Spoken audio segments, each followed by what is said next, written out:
Good morning, everyone, and welcome once again to CHS Art Department's Manic Monday, and this is lesson number 2.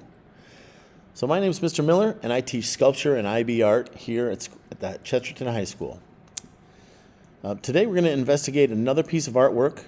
It's an American painting, and it's pretty famous. In fact, I'd say many of you may already be familiar with it, at least in one form or another. So the painting we're going to look at today is located at the fabulous Art Institute of Chicago. And if you haven't been there, I highly suggest you go. It's one of the most precious resources we have in Chicago and really in the country. It's one of the greatest art museums you'll set foot in. So it's a short South Shore train ride away. If you haven't been there, please try and go. The Art Institute really is a world-class museum. Their collections rival that of the Louvre in Paris, or the Tate in London, or the National Gallery of Art here in Washington, D.C. And the artwork you can see there spans the centuries. There's work from ancient Egypt and Greece and Rome all the way to contemporary art, with the work of someone like Jean-Michel Basquiat, who we're seeing here.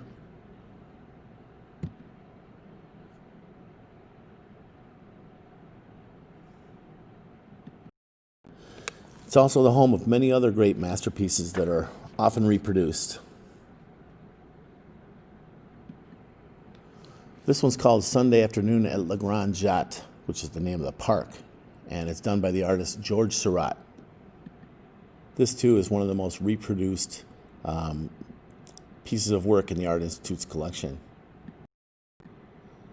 The building itself is rather formidable. It's done in Beaux-Arts style, and it's a solid brick building with clad on the outside with white stone and cement panels. This building, like many of the museums in Chicago, such as the Field Museum, the Planetarium, the Aquarium, they were all created for the 1893 World's Fair, which took place in Chicago. And they were created for the fair and then moved to their current locations later, some of them. But they all share very similar architectural styles and looks to them. This section is called the Modern Wing. It was done in 2009, and it sits on the north side of that same building we just saw. It's much more modern in its architectural design, all glass front, out facing Millennium Park. And inside is the Art Institute's collection of modern and contemporary work. On the back of this building is also connected the School of the Art Institute, and that is one of the great art schools in the country, and certainly one of the greatest in the world. At the front of the building stand these two larger-than-life bronze lion sculptures that have, over the years, obtained this beautiful green patina on their outside. You can see how large they are when you see the person standing in the crook of that lion's tail. They're formidable beasts. Nowadays, they've added something to the front of the lion's face. Obviously, it's reminding us to mask up before we enter the museum. And the museum is now open for business again after being closed for a long time. The city does this with some regularity. They decorate the lions with things related to big events happening in the city. Inside the museum is just beautiful spaces just to walk around and explore. This central atrium has a giant skylight that floods the area with light and just makes the experience of walking through, whether you're looking at artwork or not, just being in the space feels amazing.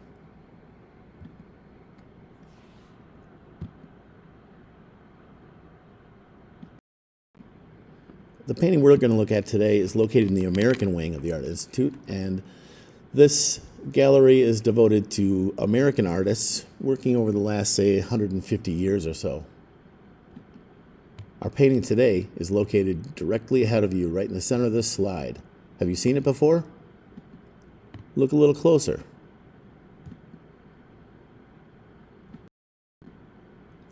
So here's the painting up close.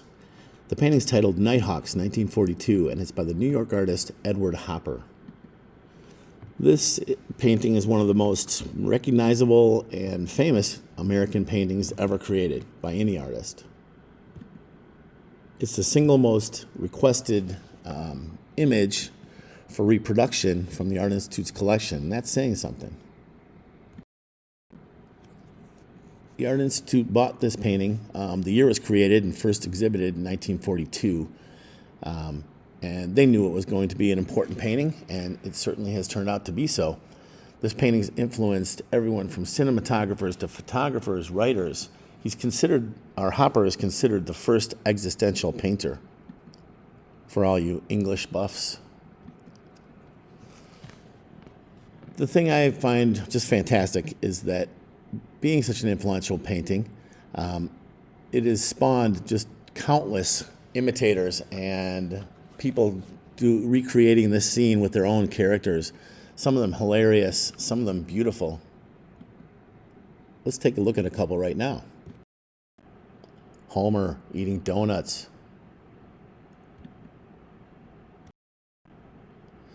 The doomed Titanic. Free Wi-Fi.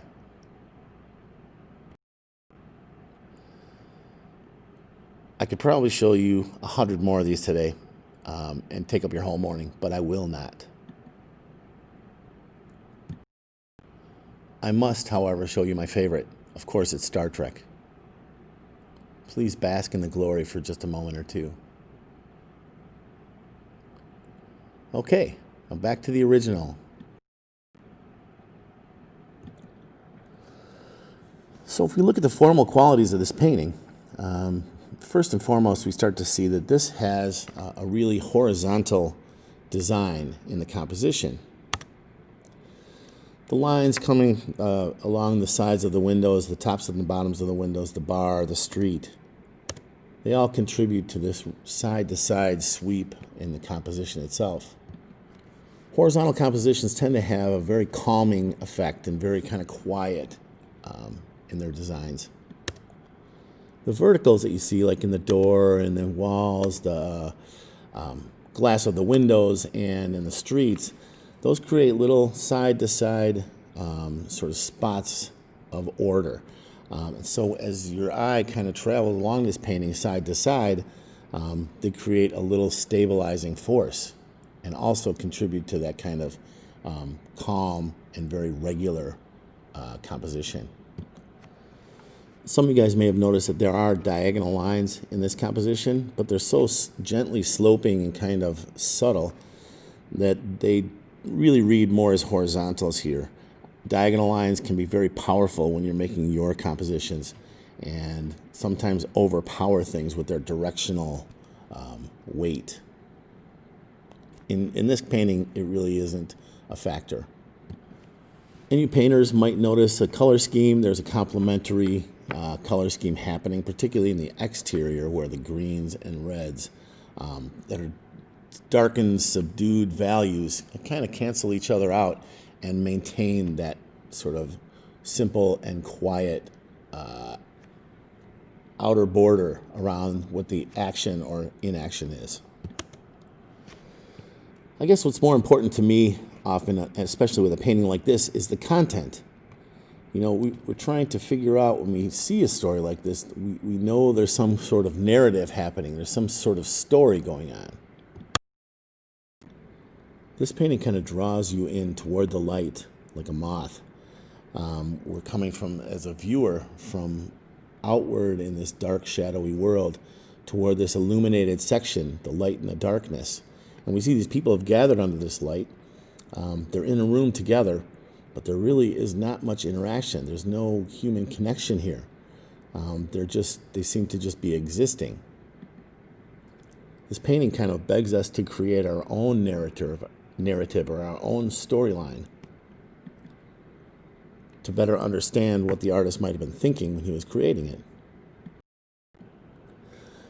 Another thing I want you to note is that there is no entrance to this restaurant, at least not shown in this painting. It may be out of frame, but that's irrelevant. We don't see anything here.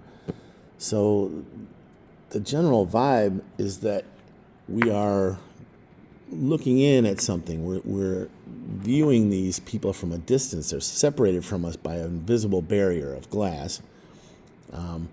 But they are in their own world, almost like a cage or an aquarium. We're on the outside looking in and viewing them as if it were in a zoo or a museum. This kind of contributes to the otherness of them and the separation from the viewer to the viewees. Hopper explored themes of isolation, loneliness, solitary living in many or most of his paintings.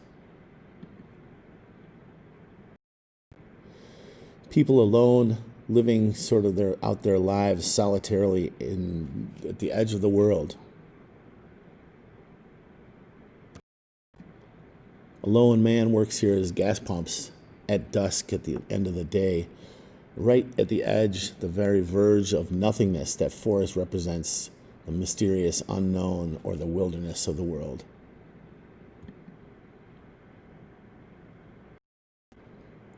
Hopper loves showing light and the interplay of light and shadow along walls of interiors of houses, apartments, sort of everyday, normal environments. Here we see a painting that's everyday and normal on the interior. And as we look outside the doorway, if you stepped out of that door, you would land square in the middle of the ocean, in the middle of nowhere.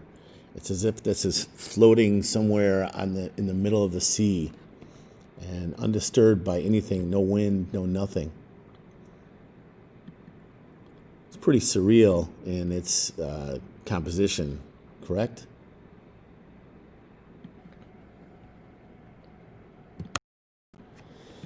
So here's Hopper, and yes, he's dour and gloomy looking himself, and he probably looks like a crotchety old dude who might yell at you for walking across his lawn. And he certainly looks like the kind of guy who would have painted those sort of mournful paintings that we just looked at.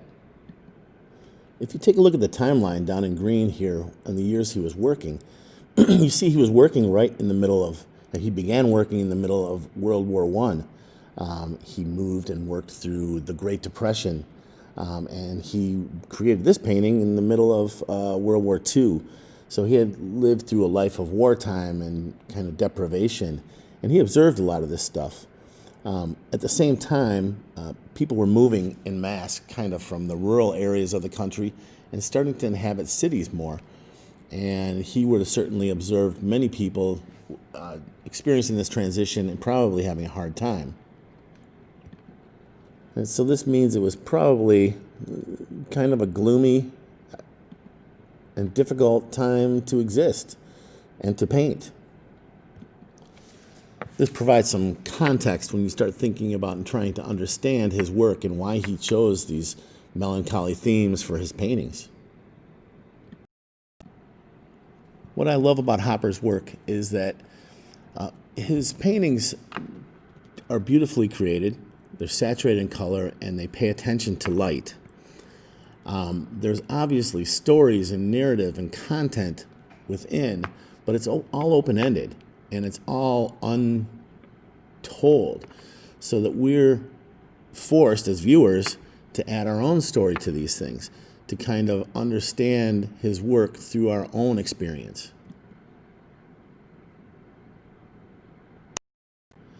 I think this is why his paintings are so iconic and so remembered and so influential. We sometimes see ourselves in these people, these lonely people. We all experience loneliness. We all experience solitude, especially now. Obviously, we're stuck with having to quarantine and be away from our friends and our family very often. So I think this work is extremely relevant and prescient to the times we're living in right now.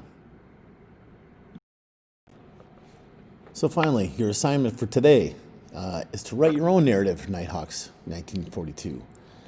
One page or less, a few paragraphs will do, and submit your narrative as a text entry to this assignment in Canvas. Alternatively, you can write your narrative on one of the parody paintings we looked at, or certainly ones you can find. Do a search for Nighthawks parody on the internet. You'll find hundreds. Maybe one of those is a little closer to what you want to write about. But the idea here is the same. Be creative. Infuse a little fun and ideas into your writing. And finally, thanks for hanging in there with this. I hope you enjoyed looking at Edward Hopper's work and I highly recommend, again, that you visit this work in person to see it all its beautiful live glory at the Art Institute of Chicago. Have a great day. Thanks again.